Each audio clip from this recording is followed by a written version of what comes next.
चंगाई, छुटकारा,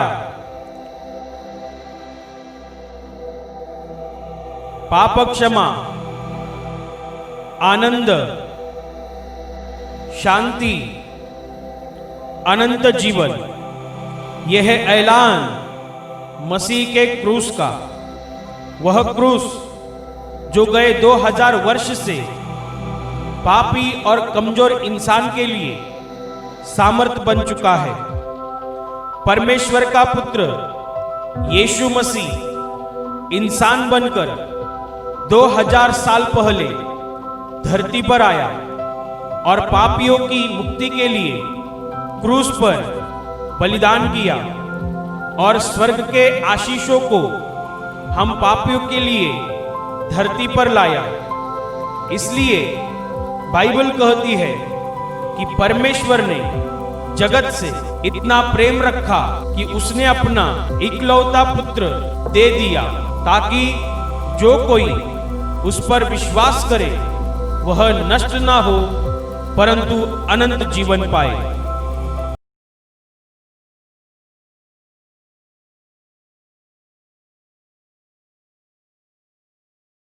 लूका का सुसमाचार अध्याय 18 वचन 9 से लेकर 14 तक मैं पढ़ रही हूं, ध्यान देकर सुनो।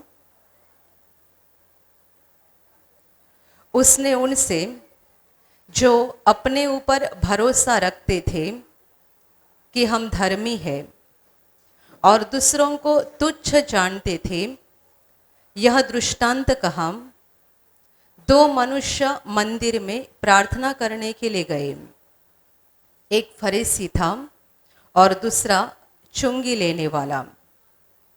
फरीसी खड़ा होकर अपने मन में यो प्रार्थना करने लगा, हे परमेश्वर, मैं तेरा धन्यवाद करता हूँ कि मैं दूसरे मनुष्यों के समान अंधेर करने वाला, अन्यायी और व्यभिचारी नहीं और न इस चुंगी लेने वाले के समान हो। मैं सप्ताह में 2 बार उपवास रखता हूँ। मैं अपनी सब कमाई का 10वां अंश भी देता हूँ। परंतु चुंगी लेने वाले ने दूर खड़े होकर स्वर्ग की ओर आंखें उठाना भी न चाहा, वरन अपनी छाती पीट पीट कर कहा, हे परमेश्वर, मुझ पापी पर दया कर।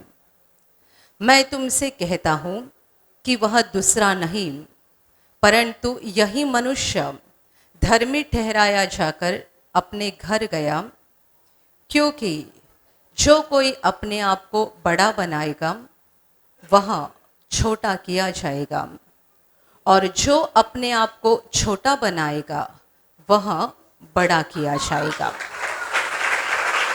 Hallelujah, hallelujah, hallelujah, hallelujah, hallelujah, hallelujah. मेरे प्यारे भाइयों और बहनों, प्रभु यीशु ने एक उदाहरण दिया, एक घटना बताई, उन लोगों के लिए बताई जो अपने आप को बहुत धर्मी समझते हैं, अपने आप को एक भला इंसान समझते हैं और दूसरों को तुच्छ जानते हैं। इस तरह के लोगों के लिए प्रभु ने एक उदाहरण बताया कि 2 मनुष्य प्रार्थना करने के लिए मंदिर में गए।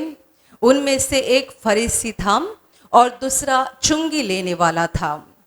फरीसी मंदिर में गया और उसने परमेश्वर से ऐसी प्रार्थना की कि हे परमेश्वर, मैं तेरा धन्यवाद करता हूँ। क्यों? यह व्यक्ति परमेश्वर का धन्यवाद क्यों कर रहा है?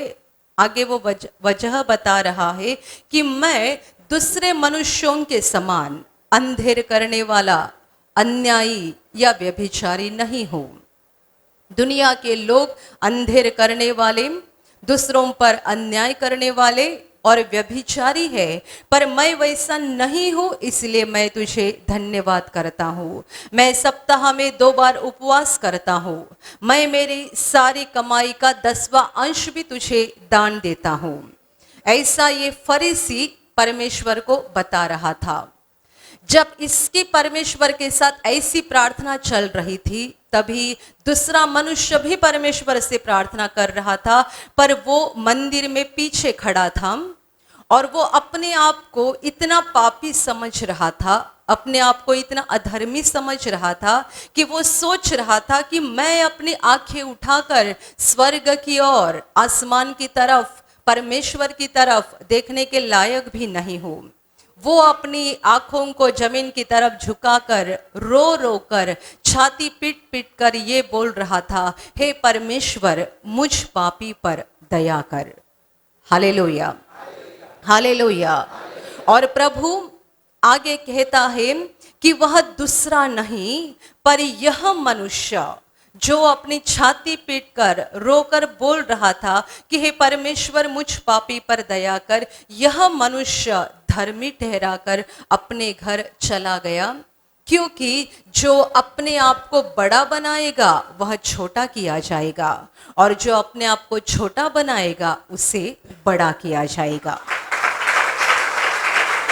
Hallelujah, hallelujah, hallelujah, hallelujah, hallelujah. मेरे प्यारे भाई और बहनों, इस घटना में हम देखते हैं कि यह पहला मनुष्य अर्थात फरीसी यानी धर्म पंडित कितना अहंकार से भरा हुआ है।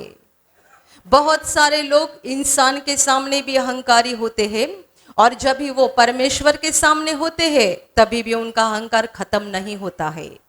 ये इतना अहंकार से, इतना गर्व से भरा हुआ है कि जब भी वो मंदिर में खड़ा होकर परमेश्वर से बात कर रहा है तभी भी उसकी बात ऐसी है कि मैं धन्यवाद इसीलिए करता हूं कि मैं पापी नहीं हूं, मैं अंधेर करने वाला, अन्याय करने वाला, व्यभिचार करने वाला ऐसा नहीं हूं। और वो अपनी तुलना दूसरे लोगों के साथ कर रहा है। वो कहता है कि मैं दूसरे मनुष्यों के समान।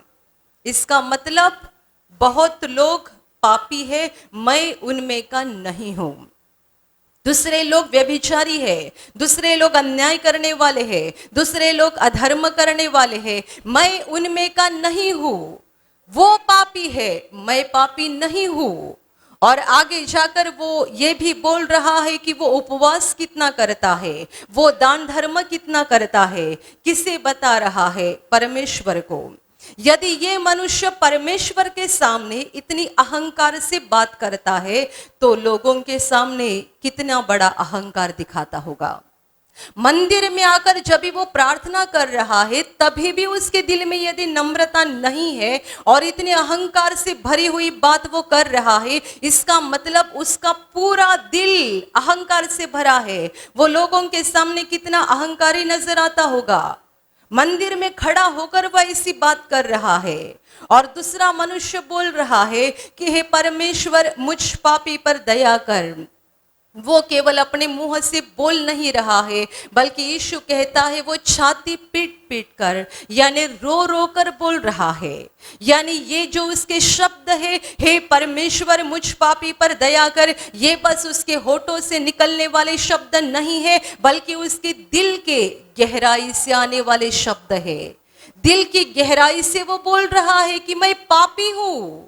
वो अपने आप को इतना पापी समझ रहा है कि अपनी आंखें उठाकर स्वर्ग की ओर देखना भी वो नहीं चाह रहा है, क्योंकि वो सोचता है परमेश्वर पवित्र है और मैं इतना पापी हूं कि मैं ऊपर कैसे देखूं। मैं उससे बात कर रहा हूं पर उस पर देखने के लायक मैं नहीं हूं। इसीलिए वो अपनी गर्दन झुकाकर नीचे देखकर छाती पीट पीट कर दिल की गहराई से वो प्रार्थना कर रहा है, हे परमेश्वर मुझ पापी पर दया कर।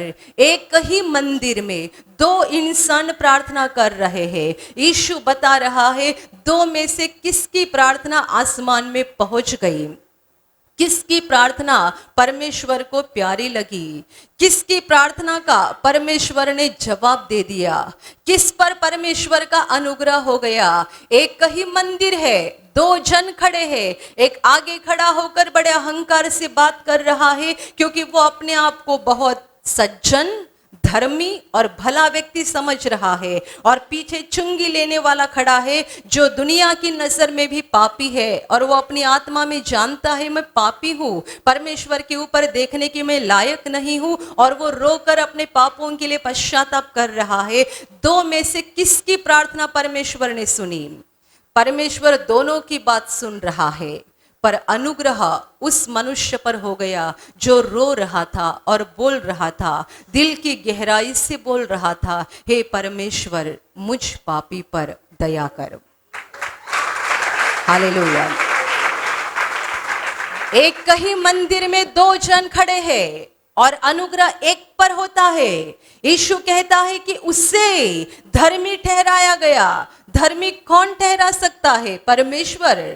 परमेश्वर ने उसे धर्मी ठहराया। इसका मतलब परमेश्वर ने उसे सारे पापों की क्षमा दी, उसके सारे पापों को परमेश्वर ने मिटा दिया। और जो फरीसी है, जो धर्म पंडित है, जो लोगों को धर्म का ज्ञान देते हैं, जो उपवास करता है, जो दान धर्म करता है और जो समझता है कि मैं अंधेर लेने वाला नहीं हूँ, अन्यायी नहीं हूँ, व्यभिचारी नहीं हूँ, बाकी सारे लोग वैसे हैं, मैं वैसा नहीं काम किया करता हूँ, उसे परमेश्वर ने धर्मी नहीं ठहराया। वो पापों को लेकर आया और 7 पापों का बोझ दोबारा लेकर चला गया। Hallelujah, hallelujah, hallelujah, hallelujah. इस एक ही प्रार्थना घर में कुछ लोग चंगाई पाते हैं, बहुत लोगों के जीवन में चमत्कार होते हैं, बहुत लोग परमेश्वर का अनुग्रह पाते हैं, और कुछ लोग ऐसे भी होते हैं जो कहते हैं प्रभु ने इसको ठीक किया पर मुझे क्यों नहीं किया? उसके जीवन में चमत्कार हो गया, मेरे जीवन में क्यों नहीं हो गया? इसके ऊपर अनुग्रह हो गया, मेरे ऊपर क्यों नहीं हो गया? मैं भी इसकी तरह प्रार्थना में आता हूं, मैं भी इसकी तरह प्रार्थना में आती हूं, इन पर अनुग्रह हो गया, इन पर परमेश्वर की दया हो गई, इनको परमेश्वर की ओर से जवाब मिल गया, और मुझे क्यों नहीं? इस घटना में एक ही मंदिर में 2 व्यक्ति प्रार्थना कर रहे हैं, एक पर अनुग्रह हो जाता है और दूसरे पर अनुग्रह नहीं होता है। वजह क्या है? वजह यह है कि परमेश्वर हमारा बाहरी रूप नहीं देखता है, वो हमारा दिल देखता है, हृदय देखता है। बाहर से आप कितने भी भले इंसान नजर आते होंगे, सज्जन धर्मी व्यक्ति नजर आते होंगे, पर परमेश्वर आपका बाहरी रूप नहीं देखता है। जिस तरह से यह व्यक्ति प्रार्थना करते समय रो रो कर, छाती पीट पीट कर बोल रहा है, हे परमेश्वर मुझ पापी पर दया कर, ये तो चुंगी लेने वाला मनुष्य है। पर जब ये परमेश्वर के मंदिर में आ गया और उसे लग रहा है कि मैं बहुत पापी हूँ, परमेश्वर की ओर देखने के लिए मैं लायक नहीं हूँ, तब वो एक छोटे बच्चे के समान नम्र बन जाता है। परमेश्वर के आशीष पाने के लिए सबसे बड़ी बात हमारे दिल में नम्रता होनी जरूरी है। नम्रता। लोग बाहर अहंकारी बनते हैं, अहंकार से चलते हैं, अहंकार से जीते हैं, और जब प्रार्थना घर में आते हैं, परमेश्वर के सामने आते हैं, तो भी उनका अहंकार खत्म नहीं होता है। और अहंकारी मनुष्य कभी भी परमेश्वर के आशीषों को नहीं पा सकता है। यह व्यक्ति ने अपनी नम्रता दिखाई, ये मंदिर में खड़ा है और रो रहा है। क्यों रो रहा है? उसके जीवन में कोई बीमारी है इसके लिए नहीं, उसके जीवन में कोई परेशानी है इसके लिए नहीं, बल्कि वो अपने पापों के लिए रो रहा है। जो लोग प्रार्थना में आकर एक छोटे बच्चे के समान परमेश्वर के सामने रोते हैं और अपने पापों के लिए रोकर पश्चाताप करते हैं, ऐसे लोगों के ऊपर स्वर्ग से परमेश्वर का अनुग्रह हो जाता है। और जो लोग सोचते हैं कि यदि मैं रोऊंगा, यदि मैं रोऊंगी तो मुझे देखने वाले क्या सोचेंगे, मेरे घर के इधर बहुत लोग हैं, मेरे पहचान के लोग हैं, मैं इतना भला आदमी हूँ, मैं इतनी एक अच्छी औरत हूँ, यदि मुझे रोते हुए लोग देखेंगे तो लोग मेरे बारे में क्या कहेंगे। मेरे प्यारे भाई और बहनों, अहंकार से भरी हुई व्यक्ति, चाहे वो पुरुष हो या औरत हो, परमेश्वर के आशीषों को कभी भी नहीं पा सकती है। बाइबल में एक साफ घटना लिखी है कि जक्कई नाम का एक व्यक्ति जो प्रभु यीशु को देखना चाहता था, वो भी तो चुंगी लेने वाला था, दुनिया की नजर में पापी, तो भी एक बहुत बड़ा अमीर व्यक्ति था। जब प्रभु यीशु उसके नगर में गया और उसने चाहा कि मुझे भी यीशु को देखना है, पर कोशिश करने के बावजूद भी वो यीशु को नहीं देख पाया, क्योंकि उसके आसपास बड़ी भीड़ थी। और इतनी भीड़ होने के कारण, और जक्कई की दूसरी एक समस्या थी कि वो बहुत नाटा था, ज्यादा नाटा होने के कारण भीड़ में वो यीशु को देख नहीं पाया। पर यीशु जिस रास्ते से गुजर रहा था, उस रास्ते पर आगे एक पेड़ था। जक्कई ने यह सोचा कि मैं तुरंत जाकर उस पेड़ पर चढ़कर बैठूंगा, ताकि प्रभु उस पेड़ के नीचे से गुजरेगा, तभी मैं उसे देख पाऊंगा। ये पापी तो जरूर था, पर एक अमीर इंसान था। उसने ये नहीं सोचा कि लोग मेरे बारे में क्या बोलेंगे। मैं तो एक पैसे वाला धनवान व्यक्ति हूँ, लोग मेरे बारे में क्या बोलेंगे। छोटे बच्चे के समान पेड़ के ऊपर बैठा है, किसे देखने के लिए? एक व्यक्ति को देखने के लिए। जक्कई ने यह सोचा नहीं, वो एक छोटे बच्चे के समान तुरंत दौड़ते हुए उस पेड़ के पास गया, पेड़ के ऊपर चढ़कर बैठा और राह देख रहा था। प्रभु चलकर आ रहा है, पर उसे आने में देरी हो रही होगी, क्योंकि उसके आसपास बहुत भीड़ थी। जैसे जैसे प्रभु आगे आ रहा था, तब तक जक्कई ऊपर पेड़ पर रुका था और राह देख रहा था। जैसे ही प्रभु यीशु पेड़ के नजदीक आ गया, जक्कई देख रहा है। उसके दिल में क्या चाह थी? वो ना चंगाई पाना चाहता था, ना प्रभु से कुछ आशीष पाना चाहता था, वो बस प्रभु को देखना चाहता था। अंधों की आंखें खोलने वाला, गूंगे को बोलने की शक्ति देने वाला, मरे हुए को जिंदा करने वाला, पानी के ऊपर से चलने वाला, पानी का दाखरस बनाने वाला, ये नासरी यीशु है कैसा? मुझे बस देखना है। यदि ये इतना चमत्कारी व्यक्ति है, इसका मतलब ये इंसान नहीं है, ये परमेश्वर है। मैं उसे देखना चाहता हूं। ऐसा नहीं कहा गया है, ऐसा नहीं कहा गया है कि जक्कई के जीवन में कोई परेशानी थी या बीमारी थी और वो चाहता था कि प्रभु से मुझे चंगाई मिले या कोई आशीष मिले। वो कुछ नहीं चाहता था, बस उसके दिल में एक ही तमन्ना थी, एक ही इच्छा थी, मैं देखना चाहता हूं वो है कैसा, वो है कैसा, इतने बड़े अद्भुत काम करने वाला वो परमेश्वर का पुत्र है कैसा, मुझे देखना है। एक छोटे बच्चे के समान वो पेड़ के ऊपर जा बैठा था, और इसीलिए जब प्रभु वहां पर पहुंच गया, वो रुका। स्वर्ग और पृथ्वी का मालिक उस पेड़ के पास पहुंचने के बाद रुका, और उसने ऊपर देखकर जक्कई को कहा, जक्कई झट से नीचे उतरा, क्योंकि आज मुझे तेरे घर आना है। Hallelujah, hallelujah. प्रभु के पास चंगाई पाने के लिए बहुत लोग आ रहे थे, छुटकारा पाने के लिए बहुत लोग आ रहे थे, पर शायद ऐसा पहला व्यक्ति प्रभु ने देखा होगा जो उसे देखने के लिए पेड़ के ऊपर चढ़कर बैठा है, और वो भी गरीब भिखारी नहीं था, एक अमीर व्यक्ति था। इसलिए प्रभु के पैर वहां पर रुक गए। उस पेड़ के पास आने के बाद प्रभु रुका और उसने ऊपर देखकर कहा, जक्कई नीचे उतरा, मुझे आज तेरे घर आना है।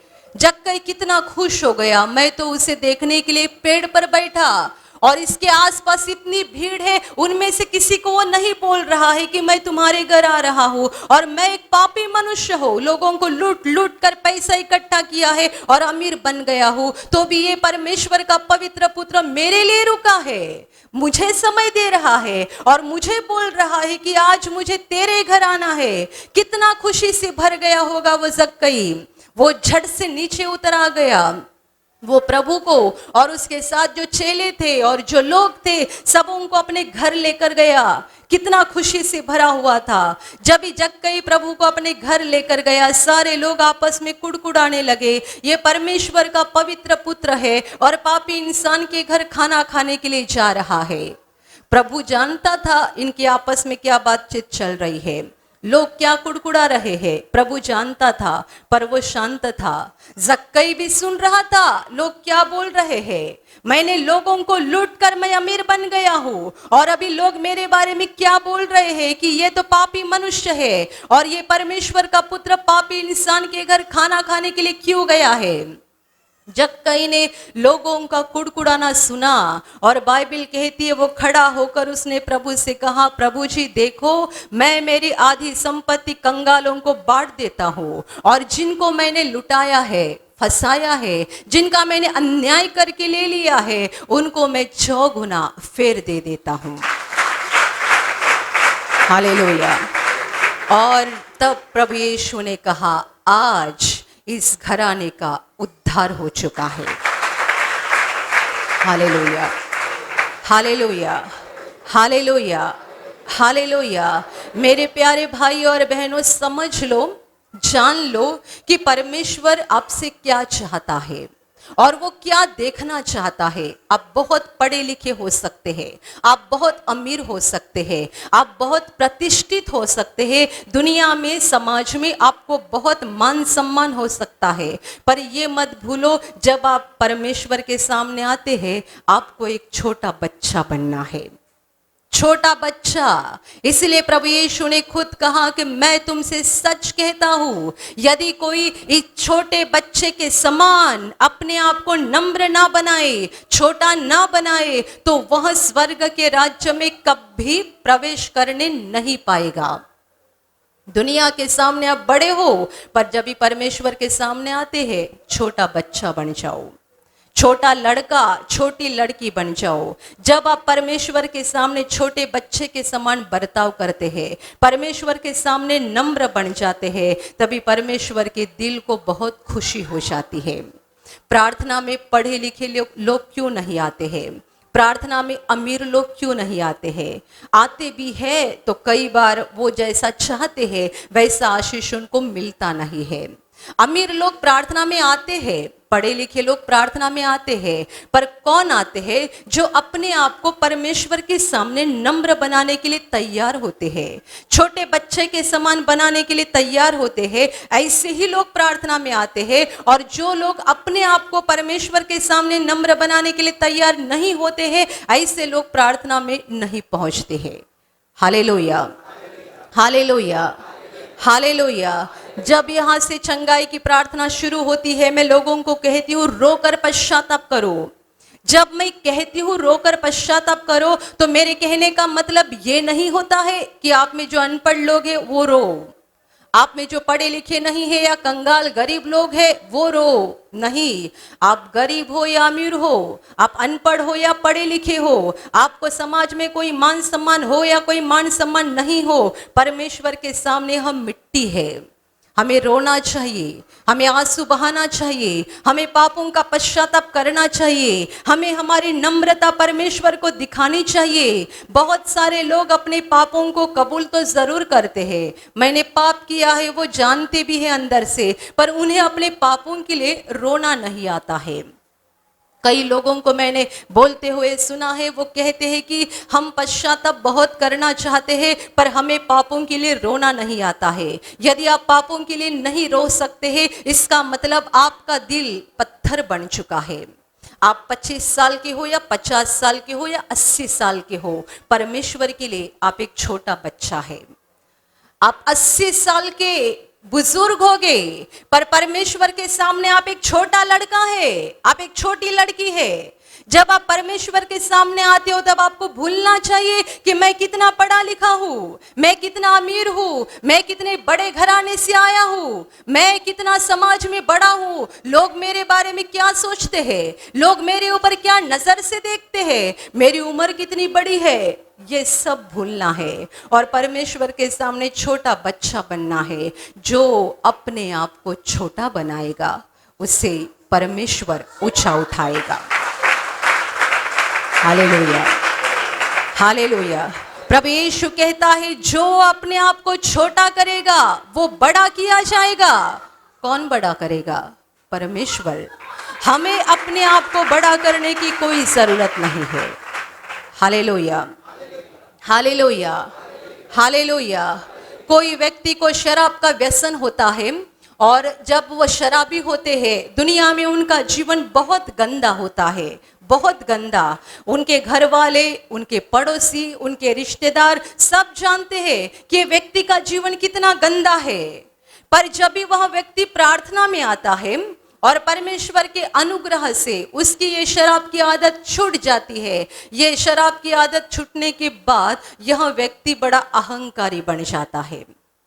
ऐसे बहुत लोगों के साथ हुआ है, शराब का व्यसन छूट गया, अभी अहंकारी बन गए। अभी उनको ये बोलने के लिए शर्म आती है कि मैं पहले शराब पीता था और रास्ते पर गिरता था। अभी उसे ये बोलने के लिए शर्म आती है कि मैं शराबी था और मेरा जीवन कितना गंदा था। क्यों आपको शर्म आ रही है? क्योंकि आपका दिल अहंकार से भरा हुआ है। यदि कोई शराबी मनुष्य शराब छूटने के 25 साल बाद भी आंखों में आंसू लाकर बोल सकता है, मैं शराबी था, मेरा जीवन गंदा था, पर आज जो कुछ मैं हूं परमेश्वर के अनुग्रह से हूं। आज जो कुछ मैं हूं परमेश्वर की दया से हूं।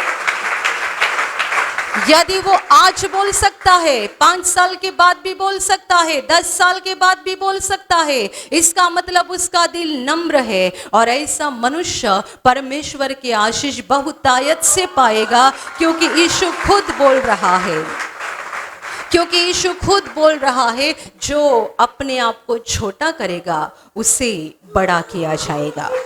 Hallelujah, hallelujah, hallelujah. मेरे प्यारे भाई और बहनों, हमें किस बात पर अहंकार करना है? परमेश्वर के सामने जब हम आते हैं हमें क्या दिखाना है? हमारे पास ऐसा क्या है जो हम परमेश्वर को दिखाकर अहंकार से बात कर सकते हैं? ये फरीसी बोल रहा था, मैं अंधेर करने वाला नहीं हूँ, मैं अन्यायी नहीं हूँ, मैं व्यभिचारी नहीं हूँ, मैं उपवास करता हूँ, मैं दान धर्म करता हूँ। कितनी भारी बात वो परमेश्वर को बता रहा था। पर इसी फरीसी को इंसाफ के दिन परमेश्वर दिखाएगा कि उसका जीवन कितना गंदा था। वो खुद देखेगा, वो तो अपने आप जानता ही था, पर सारी दुनिया देखेगी कि उसका जीवन कितना गंदा था। जो लोग अपने आप को बहुत धर्मी समझते हैं, सज्जन समझते हैं और ये सोचते हैं कि लोग मेरे ऊपर क्या, किस नज़र से देखते हैं, मैं भला व्यक्ति हूँ, मैं भली व्यक्ति हूँ, ऐसा यदि आपको लग रहा है तो भी आप अंदर से जानते हैं कि आपका जीवन कितना गंदा है। हम सब पापी लोग हैं, सब पापी है। हमारे शरीर में जो लहू है उस लहू में पाप भरा हुआ है। यदि कोई हम पर नहीं नजर रख रहा है तो तुरंत हमारा पैर फिसल जाता है और तुरंत हम गिर जाते हैं, क्योंकि हमारा लहू पापी है। हमारे शरीर के लहू में पाप भरा हुआ है। और ऊपर से हम सफेद कपड़ा पहनते हैं, कड़क इस्त्री किया हुआ कपड़ा पहनते हैं, सेंट लगाते हैं और अपने आप को दुनिया के सामने ऐसा पेश करते हैं जैसा मैं एक धर्मी व्यक्ति हूँ, मैं सज्जन व्यक्ति हूँ, मैं सज्जन व्यक्ति हूँ, सज्जन औरत हूँ। पर आपका बाहर से कपड़े को बहुत खुशबू आती होंगी, सेंट की खुशबू, पर दिल को जो पाप की गंदगी आ रही है वो परमेश्वर जानता है। जब आप अपने आप को अच्छा पेश करने की कोशिश करते हैं तब आपके दिल के गहराई में और आपकी आत्मा में जो भी बदबू आ रही है वो परमेश्वर जानता है। और इसीलिए जो लोग परमेश्वर के सामने अहंकारी बनते हैं, जो लोग परमेश्वर के सामने अपने आप को नम्र नहीं बनाते हैं, ऐसे लोग उसका अनुग्रह कभी नहीं पा सकते हैं।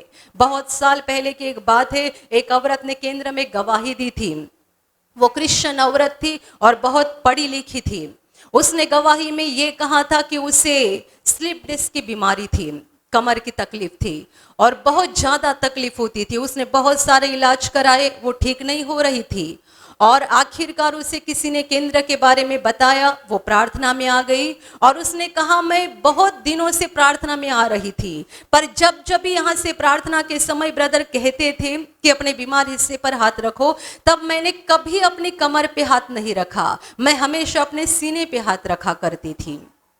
कमर पे हाथ मैंने इसीलिए नहीं रखा क्योंकि मेरे आसपास क्रिश्चियन औरतें खड़ी रहती थी और मैं ये सोचती थी कि यदि मैं कमर पे हाथ रखूंगी तो मेरी बीमारी का सबको पता चल जाएगा और सब सोचेंगे कि इतनी पढ़ी लिखी है और बीमार है। और चंगाई पाने के लिए यहाँ पर आई है। इसे बोलते हैं अहंकार। प्रार्थना के दौरान ब्रदर जब भी बोलते थे बीमार हिस्से पर हाथ रखो, ये कभी कमर पे हाथ नहीं रखती थी। इसलिए नहीं रखती थी कि उसे शर्म आती थी, मैं पढ़ी लिखी औरत हूं, मुझे डॉक्टर के पास जाना चाहिए, प्रार्थना से चंगाई पाने की मुझे कोई जरूरत नहीं। पर डॉक्टर के पास जाकर वो थक चुकी थी, इसलिए वो प्रार्थना में आ रही थी, पर लोगों को दिखाना नहीं चाहती थी, इसलिए वो खुद कहती मैंने कभी कमर पे हाथ नहीं रखा। मैं बहुत बार प्रार्थना में आई, ठीक नहीं हुई। और एक सप्ताह पहले जब मैं प्रार्थना के लिए आई थी, 15 दिन पहले, उसने 15 दिन बाद गवाही दी। 15 दिन पहले जब भी मैं प्रार्थना में आई थी और जब भी ब्रदर ने दोबारा कहा अपने बीमार हिस्से पर हाथ रखो, तभी मैंने सोचा कि आज मुझे सारी शर्म को छोड़कर कमर पे हाथ रखना चाहिए, क्योंकि मैंने कितने बार सीने पे हाथ रखा पर मुझे प्रभु ने छुआ नहीं। आज मुझे अपने आप को नम्र बनाना चाहिए। और वो कहती है मैंने कमर पे हाथ रख दिया पहली बार, और जैसे ही ब्रदर ने बीमारी जाने की आज्ञा दी, अचानक मेरी कमर से कट ऐसी आवाज आ गई और उसी क्षण मैं पूरी तरह से अच्छी हो गई। Hallelujah, hallelujah, hallelujah. अभी आप मुझे बताओ, यदि हर बार वो अपने सीने पर हाथ रखती थी तो प्रभु ने उसे चंगा क्यों नहीं किया? वो प्रार्थना में भाग तो लेती थी, और प्रार्थना में हम ये भी कहते हैं कि यदि आप उस भाग पर हाथ नहीं रख सकते हैं तो सीने पर हाथ रखो। तो इसके अनुसार वो सीने पर हाथ रखती थी, प्रभु ने उसे चंगा क्यों नहीं किया? क्यों नहीं किया? क्योंकि वो कमर पे हाथ रख नहीं रही थी। उसके पीछे मकसद क्या था, हेतु, उद्देश्य क्या था? वो सीने पे हाथ रखती थी, कमर पे हाथ नहीं रखती थी। वजह क्या थी? मकसद क्या था? अहंकार, शर्म। परमेश्वर से आशीष पाना है पर चुरा कर पाना है। बहुत सारे लोग चुरा कर परमेश्वर के आशीष पाना चाहते हैं। वो सीने पर हाथ रखती थी, परमेश्वर की नजर से वो बात गलत थी, क्योंकि कमर पे हाथ न रखने की उसकी वजह अहंकार था, और परमेश्वर उसे नम्र बनाना चाहता था। यदि सीने पर हाथ रखकर वो ठीक हो जाती तो उसका जो वो दिल में अहंकार था वो कभी निकल नहीं जाता। हम जो कुछ भी करते हैं, चाहे कुछ भी करें, परमेश्वर हमने जो किया है उसके पीछे का मकसद देखता है। वो व्यक्ति कहता है मैं उपवास करता हूं, मकसद क्या है? मैं दान धर्म करता हूं, मकसद क्या है? मैं उपवास लोगों को दिखाने के लिए करता हूं कि मैं एक फरीसी हूं, मैं धर्म पंडित हूं, देखो मैं कैसा सप्ताह में 2 बार उपवास करता हूं, मैं कितना पवित्र आदमी हूं, आपको मेरे पैर छूना चाहिए, मैं भगवान के समान, भगवान के तुल्य पवित्र व्यक्ति हूं। दान धर्म करता हूं, क्यों करता हूं? लोगों को दिखाने के लिए। आप जो कुछ भी करते हैं उसके पीछे का मकसद परमेश्वर देखता है। उस औरत ने प्रार्थना में भाग तो जरूर लिया, सीने पर हाथ भी रखा, पर प्रभु ने उसे चंगा नहीं किया, क्योंकि कमर पे हाथ न रखने की वजह उसके दिल का अहंकार था। और परमेश्वर इस मकसद को और उस वजह को जानता था। परमेश्वर उसके पत्थर का दिल तोड़ना चाहता था, इसलिए वो कितने बार प्रार्थना में आई, सीने पे हाथ रखा, प्रार्थना में भाग लिया, चंगाई नहीं पाई। पर प्रभु ने उसे दिखाया, जब उसने शर्म छोड़कर नम्रता धारण की, अहंकार छोड़ दिया और कमर पर हाथ रखा, उसी क्षण प्रभु ने उसे छुआ और चंगा कर दिया। Hallelujah, hallelujah, hallelujah, hallelujah. लोगों को दिखाने के लिए कुछ काम मत करो, और लोग क्या मेरे बारे में सोचेंगे, लोग क्या बोलेंगे, ये मत देखो। परमेश्वर के सामने अपने आप को नम्र बनाओ। हम पापी इंसान हैं, परमेश्वर के सामने हम कुछ नहीं है। दुनिया में आप कितने भी बड़े होंगे, पर जब भी आप परमेश्वर के सामने आते हैं, नम्र बन जाओ। परमेश्वर के सामने छोटा बच्चा बन जाओ। परमेश्वर के सामने एक छोटे बच्चे के समान बर्ताव करो, ताकि परमेश्वर तुम्हारे ऊपर खुश हो जाएगा और तुम्हें बहुतायत से आशीषित करेगा। हालेलुया। और अभी मैं आपके लिए प्रार्थना करने जा रही हूँ।